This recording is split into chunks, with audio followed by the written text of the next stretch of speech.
Oras baga kapobre. As I record this video, alas 8, alas 9 na ng umaga.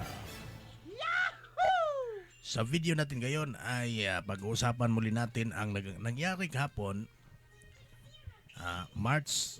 April 3, 2025, kung saan ay nagpatawag nga ng second round ng hearing itong ating mabait, maganda at maalalahanin na Senator Amy Marcos, mga karadyo Baktas. Second round ng kanyang komitiba o ng kanyang committee ng Foreign Relations, mga karadyo Baktas, ay nagpatawag siya ng hearing kaugnay nga sa pag-aresto o sa hindi matapos-tapos na issue sa pag-aresto ni former President Rodrigo Roa Duterte.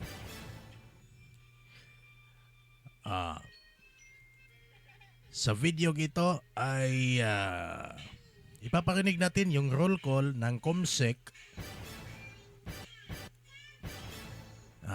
sa mga imbitado o resource person na hindi dumalo sa kanilang hearing sa Senate. Their attendance. Thank you.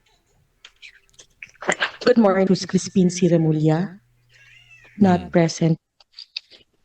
Prosecutor General Richard Anthony D. Fadolion, not present. Chief State Counsel Dennis Arvin L. Chan, not present. From the National Security Council, Director General Eduardo Año, not present. From the Philippine Air Force, Commanding General Arthur M. Cordora, PAF, not present. Colonel Joji Bravo, PAF, Commander Air Base Group, not present. Dr. Donald Palma, not present. Dr. Jonathan Rico, not present. Department of National Defense, Secretary Gilberto C. Teodoro Jr., not present. Philippine Center on Transnational Crime, Lieutenant General Anthony Alcantara, not present. I was given to understand that General Alcantara had in fact confirmed his presence previously and thereafter retracted. Is that correct, Secretary? Yes, at first they confirmed their attendance, confirmed his attendance. Then yesterday sent their regrets, as well as National Security Advisor Eduardo Año. They first confirmed National Security Council's attendance, but yes, that's correct. Yesterday, It's a shame. I expected Secretary Anyo to be here dahil sinabi niya na marami daw deklarasyon na hindi tama. Ay sabi ko, iwas tungo pagkakataon na ito. Ngunit mukhang wala siya. may I continue, ma'am. Mukhang kahapon ay sa daming resource person o halos lahat ng resource person ay hindi dumalo, tila nasisense na ng lahat, mga karadyo Baktas. Kung ano ang punot dulo ng kanilang pag-absent o hindi pagdalo sa invitation ng Senate sa second round ng hearing kaugnay sa pag-aresto kay former President Rodrigo Roa Duterte. May malaking revelasyon ang lahat, lalong-lalo na ilan sa kanila na mga resource person ay miyembro ng gabinete ng administrasyon ni President Bongbong Marcos. Sige. National Police, Chief Romel Francisco D. Marbil, not present. Director of the Criminal Investigation and Detection Group, Police Major General Nicolas De Loso Torres. Si Chief Marbil at saka si General Torre ay wala din sa nasabing hearing. III, not present. Police Brigadier General Jean Fajardo, not present. From the Department of Foreign Affairs, Secretary Enrique A. Manalo, not present. From the Department of Interior and Local Government, Sayang wala si Ma'am Jean Pahardo. Oo. Ang sinabihan ni Bongo na napakasinungaling na opisyal ng pulis.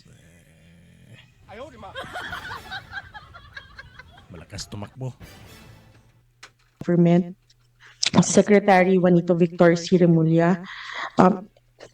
He also first confirmed his attendance and sent his, and then the DILG sent the regrets yesterday, April 2, 2025.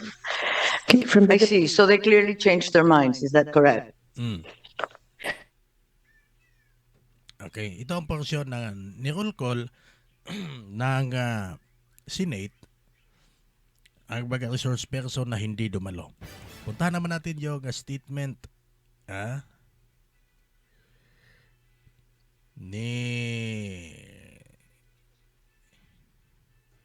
ito na lang kay si Senator Bato de la Rosa kung saan uminit yung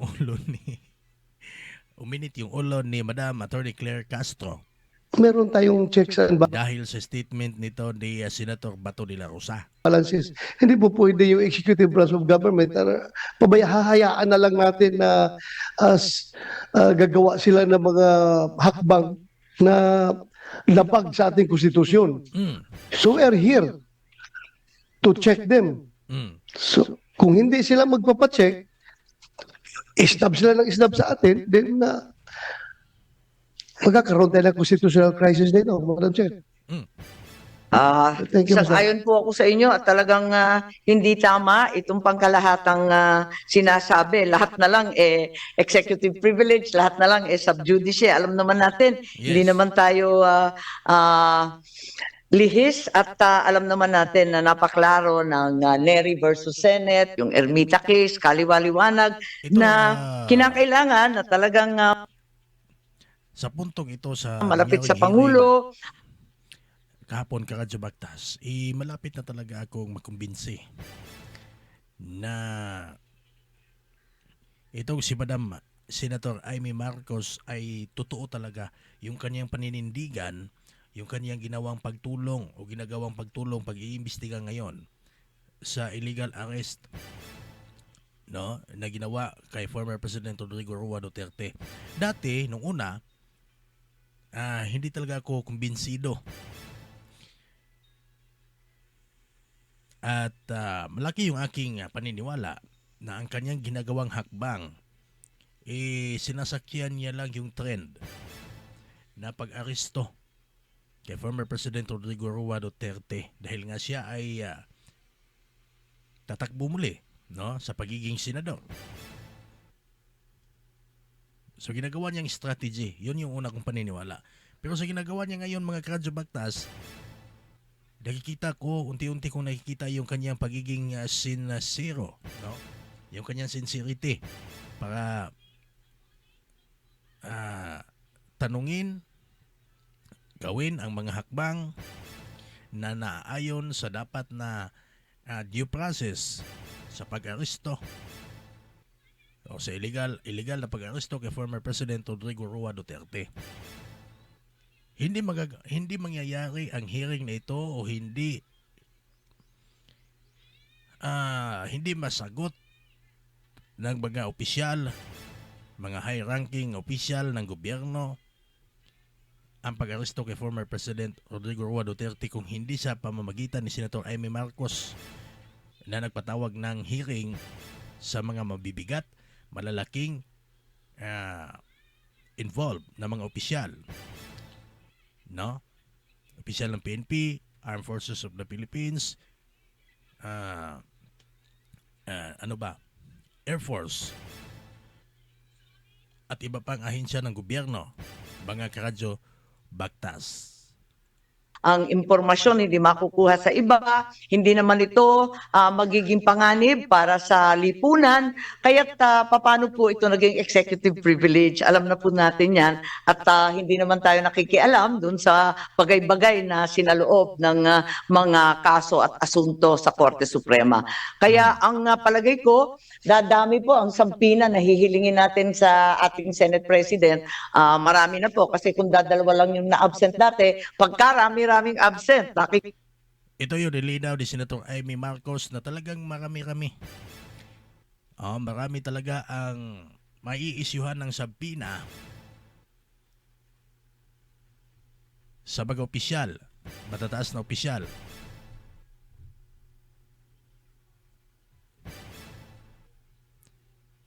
Na hindi nag-attend sa hearing kahapon, second round ng hearing sa pangunguna ni Senator Amy Marcos.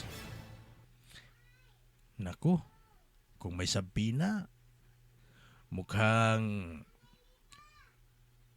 malapit sa posibilidad na may mga opisyal ng gobyerno ang pwedeng makasuhan at makulong, mga karadyo baklas. Nakikita natin, tayo-tayo lang na narito. Kaya nalulungkot po kami. At ngayon, tawagan naman natin si Senator Bongo. Magandang umaga po, Madam Chair, Senator Bato de la Rosa, and to the resource Ladies and gentlemen, si Senator Bongo po yung nagsasalita. persons present in this meeting. Parang wala namang resource persons present dyan. Parang wala akong nakikita. Si Attorney Medina lang po, yung dating resource natin, at narito rin yung dalawang abogado ng SEC. Yun lang po. Ka naman, Senator Bongo, parang personal po ka ba? Pakalungkot naman po, malungkot yung Pilipino, malungkot rin yung hearing natin. Sa nakaraang pagdinig ng committee ito, marami tayong naisiwalat na maaring pagkakamali o paglabag sa batas, due process at karapatang pantao na isinagawang pag-aresto kay dating Pangulong Rodrigo Duterte.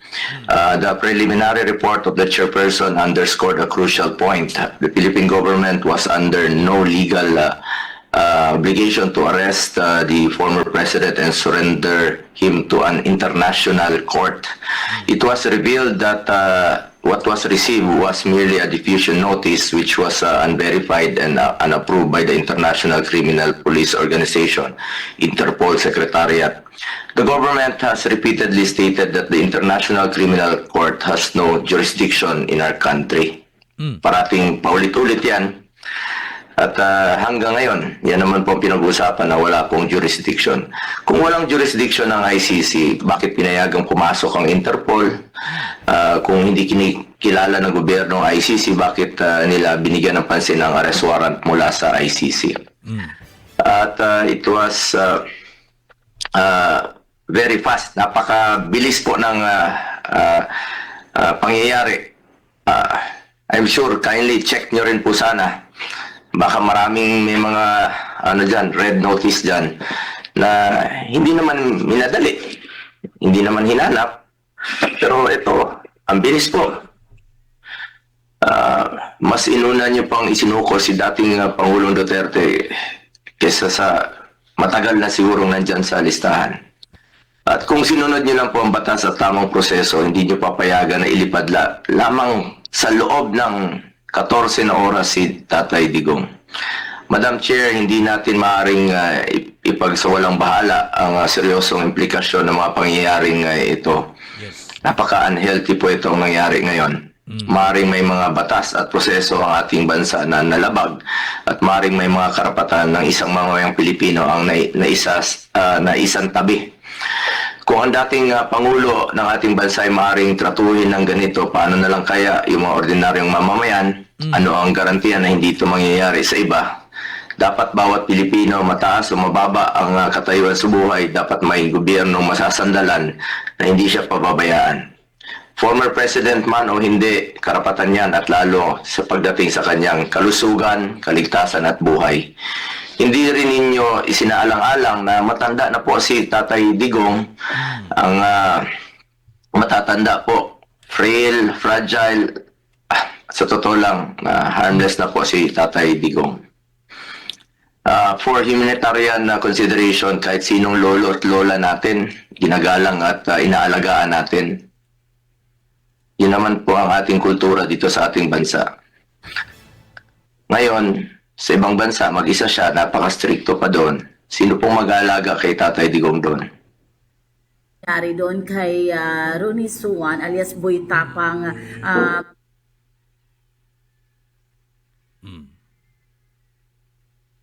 Wala.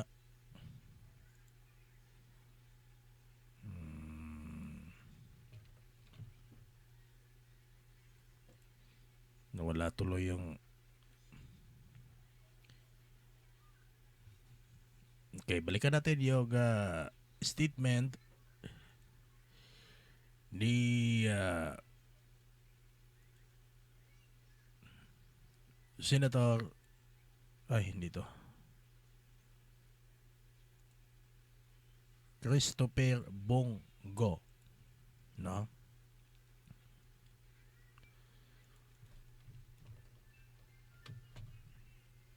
Kung saan yung concern niya ay sa edad,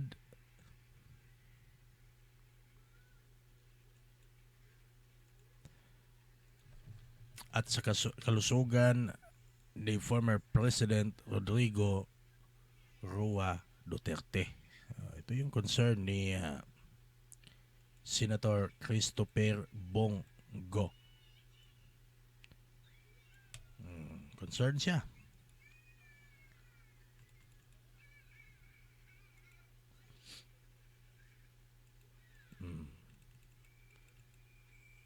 Teka lang. Parang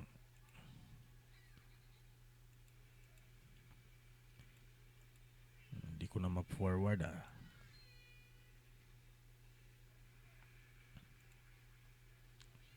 Anyway, yun aga statement ni Senator Bongo. No, ikakat muna natin dahil nakaproblema yung ating source ng tawag dito, source ng ating social media para sa iba pa nating mga video clip. So malinaw mga karadyo bagtas ang mga ginawang paglabag no ng PNP and other